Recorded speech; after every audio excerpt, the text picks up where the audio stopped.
What's going on, everybody? Welcome back to the Power BI tutorial series. Today, we're going to be taking a look at building relationships.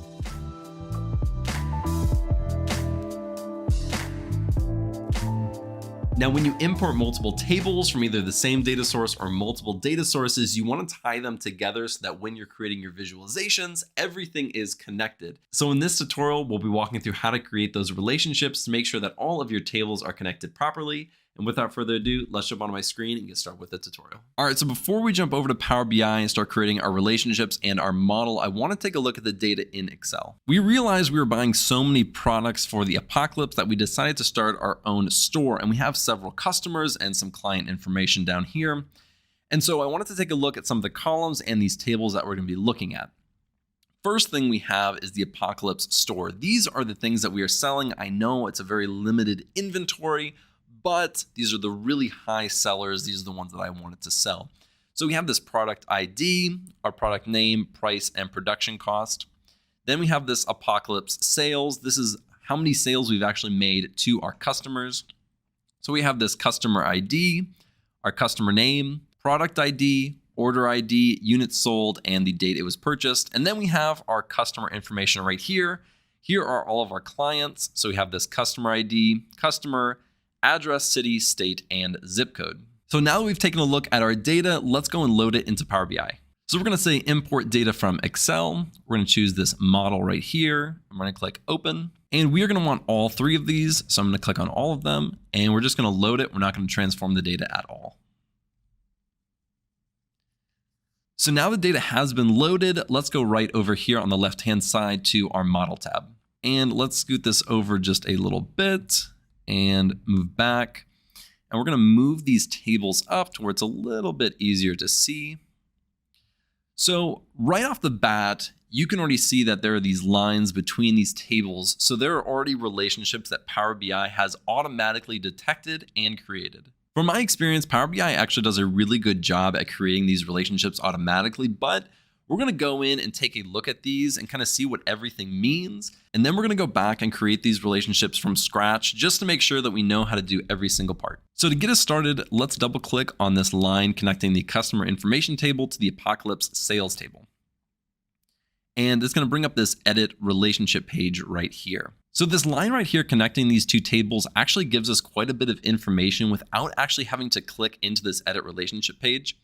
What this is showing is that we have a one-to-many relationship, and there's only one or a single cross-filter direction. And you can find both of those things right down here, and I'm going to walk through what those mean in just a little bit. On this page, you can also see the columns that Power BI decided to choose in order to tie these two tables together. Now, for our example, they decided to use the customer and customer right here from the customer information table, as well as the apocalypse sales. But I don't really want to use those specifically because on this apocalypse sales table, I might remove this customer information and just keep the customer ID. It may have chosen these customer columns because they have the exact same name and really the same information, but I want to use this customer ID anyways. So what I'm going to do is I'm going to click on that column and click on this column, and then I'm going to click OK. And if we go back into it by double clicking again, we're going to see that it now saved that. And if we did what we just did before, which is kind of hover over it, it's going to show us what those two tables are joined on. So opening this back up, let's go down here to this cardinality and cross-filter direction. Cardinality has several different options that you can choose from. You have one-to-many, one-to-one, one-to-many, and many-to-many. Now for this example, we're looking at apocalypse sales, and we're going apocalypse sales down to customer information. Now there are a lot of rows in the apocalypse sales, but there's very few in this customer information. And there's only one customer per row. Whereas in the apocalypse sales up here, the customer can have several rows for several different orders. So that's why the cardinality is many to one. Now, if we flip this and we say we want the customer information here, and we want the apocalypse sales down here, and we tie that together, now it's going to flip and it's going to say one to many. Now let's look at the cross filter direction, and there's only two options here. It's either single or both. And if we choose both, and we click OK, this now goes from a single arrow pointing in one direction to two arrows pointing in both directions. But what does this really mean? So in order to demonstrate this, I'm going to put this back to a single direction. And what we're going to try to do is connect the data over here or the columns over here to the columns in this apocalypse store. So let's go over here to build a visualization. And what we're going to do is we're going to take this customer information and let's just say we want to look at state.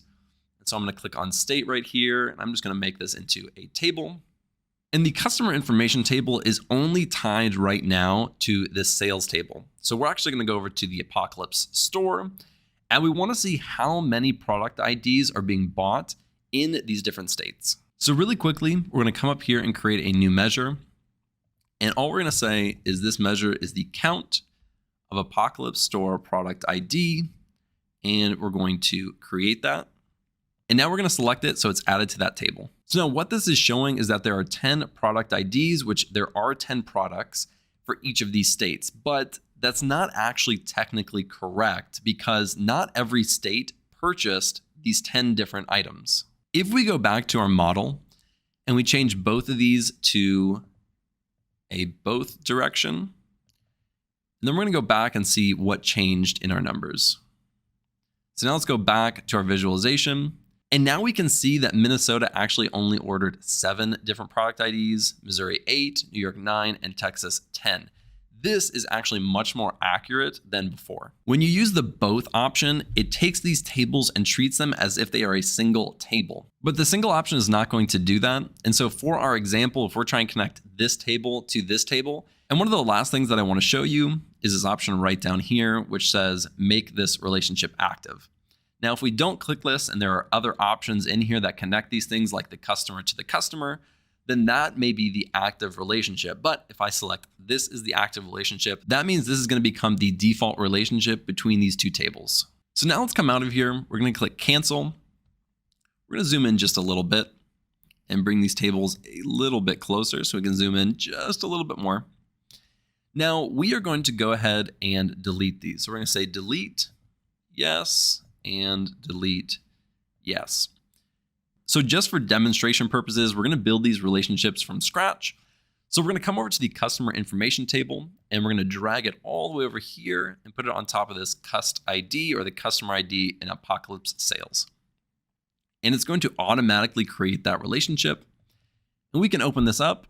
And as you can see, it created the relationship between this customer ID in the Apocalypse sales and the customer ID in the customer information. It also defaulted the cardinality from many to one and the cross filter direction to single. So we're going to go ahead and change that to both and click OK. And then we're going to come over here to the product ID in Apocalypse store and drag this over the product ID in the Apocalypse sales. And again, if we open it up, it created that relationship for us. It created the cardinality automatically. And we're going to change this cross filter direction to both and click OK. And so on a really small scale, that is how it works. Of course, it becomes a little bit more complex the more tables that you add and the more relationships that are created. But this is how you're going to actually create the relationships in the model tab within Power BI. I hope that this tutorial has helped you understand this concept a little bit better. Thank you guys so much for watching. I really appreciate it. If you like this video, be sure to like and subscribe below, and I'll see you in the next video.